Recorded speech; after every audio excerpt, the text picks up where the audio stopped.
एक बड़े ही महत्वपूर्ण दौर से निकल रहा है, जब पूरे विश्व में कई ऐसे देश हैं जो कोविड की महामारी में कई परेशानियों का सामना करते हुए कमजोर हुए। भारत आदरणीय प्रधानमंत्री श्री नरेंद्र मोदी जी के नेतृत्व में किस तरह से इस महामारी के संकट में भी मजबूत होकर उभरा, और कहना गलत नहीं होगा कि केवल मजबूत होकर खुद नहीं उभरा, पूरे विश्व को दिशा देने का काम किसी ने किया है तो वो भारत ने किया। जो वैक्सीन डिप्लोमेसी हो, चाहे हमारे पड़ोसी मुल्क में अगर कोई परेशानी आई हो और उनकी मदद करने की बात हो तो वो भारत ने ही करी है। और ये 8 साल में जो बदलाव आया है, एक बड़ा राजनीतिक बदलाव भी आया है। राजनीतिक बदलाव यह आया है कि आदरणीय प्रधानमंत्री जी ने एक नई राजनीति की शुरुआत करी, जिसमें सबको जोड़ने की बात थी। अगर कोई कमजोर है तो उसको मुख्य धारा से कैसे जोड़ा जाए, उसके सम्मान की रक्षा कैसे करी जाए।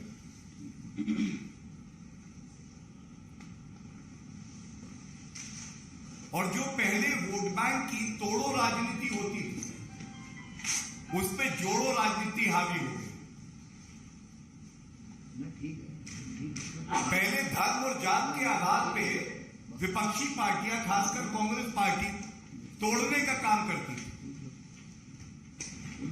अब आम नागरिक सरकार की तरफ देखता है और वो ये जानता है कि उसको मजबूत करने का काम कोई करेगा तो वो केंद्र की सरकार होगी। This is called politics of inclusion. And I am quoting from the letter, the very line which shows the reality of today's politics. And I quote, Indian politics has undergone a rapid transformation in the last 8 years. The tried, tested, or I should say dusted and rusted approach of vote bank politics, divisive politics and selective politics is no longer working. Unquote. इस बात को आगे बढ़ाते हुए ये बहुत बड़ा एक संदेश है विपक्षी पार्टियों के लिए भी, क्योंकि कहीं ना कहीं विकास की राजनीति, जो लाभार्थी हैं वो सक्षम हो रहे हैं, ये विपक्ष की पार्टियों को बहुत अखरता है। और जब अखरता है तो वो सौहार्द बिगाड़ने का काम करते हैं, क्योंकि वो विकास पे तो चर्चा नहीं कर सकते, क्योंकि वो जानते हैं कि ये जो नरेंद्र मोदी जी के नेतृत्व की सरकार है,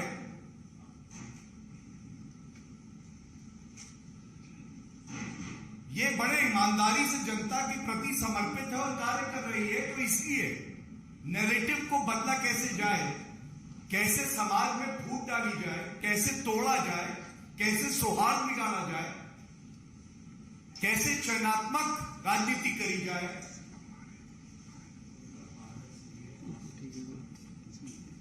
इसका वो आसरा लेते हैं।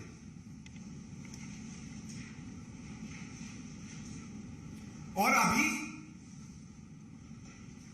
2 दिन पहले विपक्षी पार्टियों ने एक अपील जारी करी थी, जिसके लिए ये कहना गलत नहीं होगा कि खोटी अपील, खोटी नीयत, खोटी कांग्रेस और खोटा विपक्ष।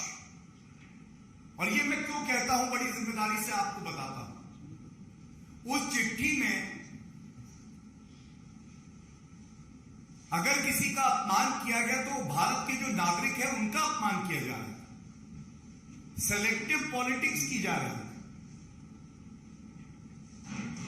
अगर आप अपील करते हैं तो क्या अपने अंदर नहीं झांकेंगे? इस चिट्ठी में प्रमुखता से आदरणीय राष्ट्रीय अध्यक्ष जी ने यह सवाल पूछा है कि आप करौली राजस्थान पे चुप्पी क्यों साधे। यह देश पूछ रहा है, ऐसी क्या है मजबूरी कि मतलूब अहमद है जरूरी। मुख्य आरोपी एफआईआर में नामजद 16 दिन हो गए, गिरफ्तारी नहीं होती है।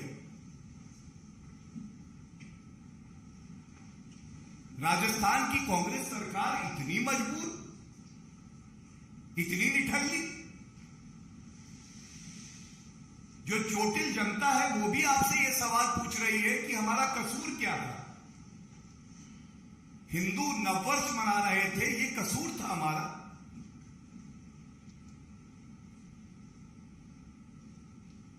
और इसीलिए चाहे पश्चिम बंगाल हो, चाहे झारखंड हो, चाहे राजस्थान हो, और हम महाराष्ट्र में भी देख रहे हैं क्या हो रहा है, लेकिन ये विपक्षी दल अपील तो करते हैं, लेकिन जो प्रमुख सवाल है उसका उत्तर नहीं देते।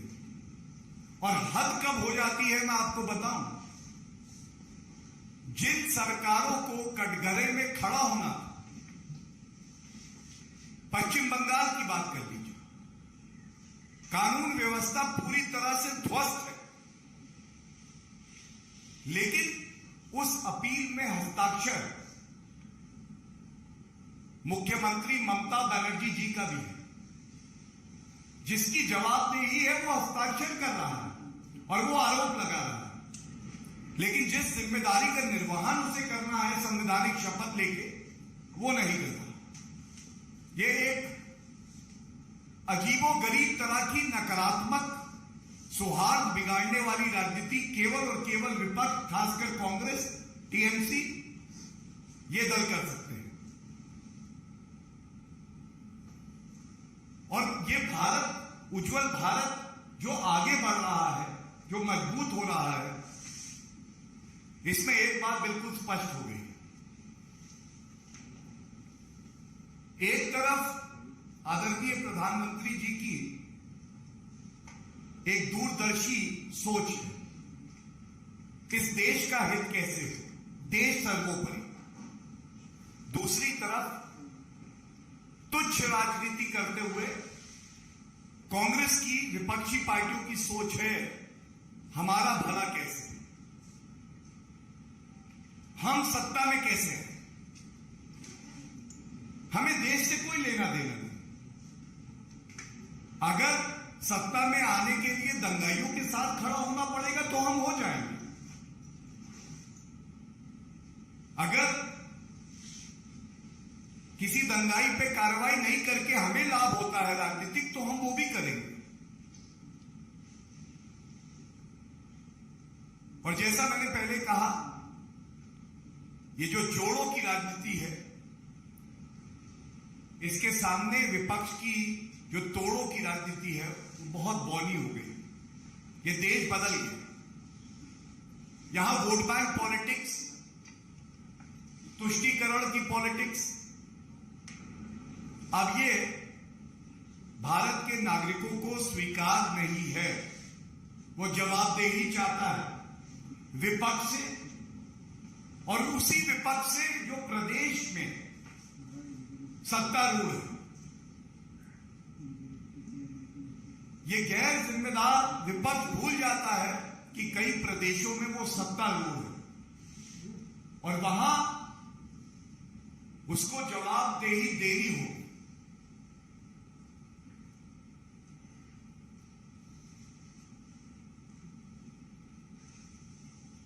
जितने भी कांग्रेस शासित राज्य हैं, पश्चिम बंगाल है, या इतिहास की बात कर लें, ये जो अपील आती है ये इतनी खोखली है कि कांग्रेस पार्टी भूल जाती है किस तरह से 1966 में इंदिरा गांधी जी ने निहत्थे साधुओं पर लाठी चलवाई, और ये भी संसद के बाहर। ये कांग्रेस पार्टी भूल जाती है कि सबसे ज्यादा दंगे अगर किसी के शासन में हुए तो कांग्रेस पार्टी के 1969 में गुजरात, 1980 में मुरादाबाद, 1984 में भिवांडी, 1987 में मेरठ, 1989 भागलपुर, 1994 हुबली, 2013 में मुजफ्फरनगर दंगे सर्वोच्च न्यायालय में फटकार लगाता। और जब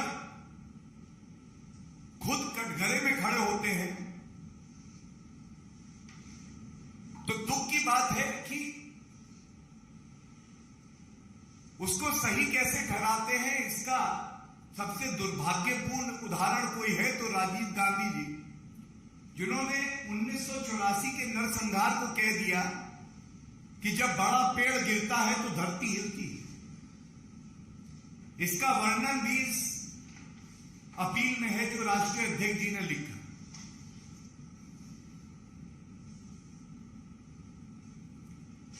और एक बात इस मंच से बड़ी जिम्मेदारी से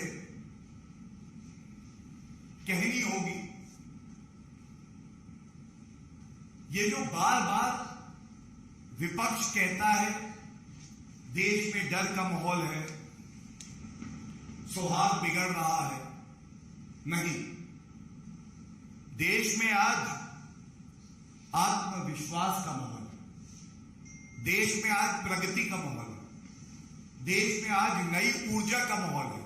लेकिन हां, विपक्षी दल जरूर डरे हुए, वो डरे हैं क्योंकि उनकी सांप्रदायिक राजनीति का अंत हो गया। वो इसलिए डरे हैं, उन्हें पता है कि जो भ्रष्टाचार करते थे उस राजनीति का अंत होने जा रहा है। जो बांटने की राजनीति और तुष्टीकरण की राजनीति उनके डीएनए में है, उनकी रग रग में पहुंच गई, उस गंदे खून को अब निकाला जा रहा है। वो राजनीति भारत में अब नहीं चलेगी। और अंत में जो अपने आप को समय के अनुसार नहीं बदलता है वो खत्म हो जाता है। विपक्षी दलों की जो नफरत भरी सोच है, इसका केवल एक ही अंजाम है, इन सब का अस्तित्व खत्म हो जाए।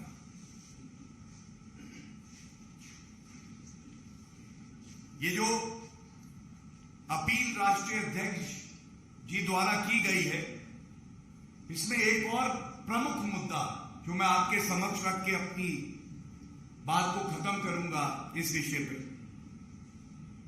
हम सब जानते हैं कि 10 मार्च को 5 राज्यों के विधानसभा चुनाव के परिणाम हैं। लोकतंत्र में जनता सर्वोपरि है। जनता ही तय करती है कि वो किसको आशीर्वाद देगी, किसकी नीतियों से सहमत है, किसकी नहीं सहमत है। और ऐतिहासिक ये इसलिए था कि 4 प्रदेश, जिसमें उत्तर प्रदेश जो जनसंख्या के आधार पे भारत का सबसे बड़ा प्रदेश है भी शामिल है, 4 प्रदेशों में डबल इंजन की सरकार पुनः जनता का आशीर्वाद प्राप्त करती। एंटी इनकम्बेंसी की बात होती थी 5 साल की सरकार के बाद, प्रो इनकम्बेंसी शब्द का इस्तेमाल होने लग गया। ये जो पैराडाइम शिफ्ट हुआ है भारतीय राजनीति में, ये इसलिए हुआ है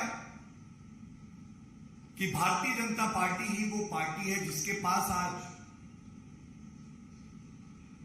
ईमानदार प्रधानमंत्री श्री नरेंद्र मोदी जी जैसा नेतृत्व है।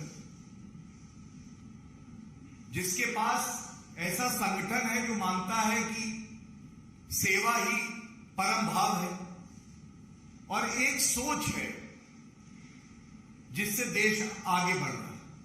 और दूसरी तरफ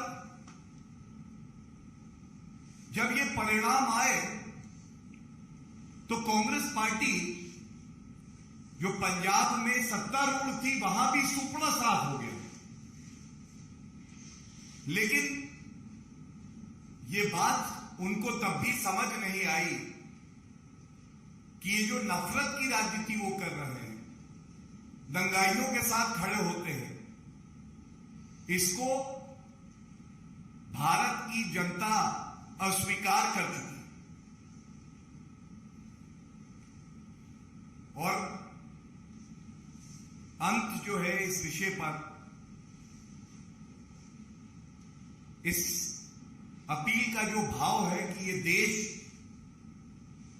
प्रगति के रास्ते पर अग्रसर है, इस देश के पास युवा है, ऊर्जा है, सोच है, नेतृत्व है, ईमानदारी है, और भारत को आगे बढ़ने से कोई रोक नहीं सकता।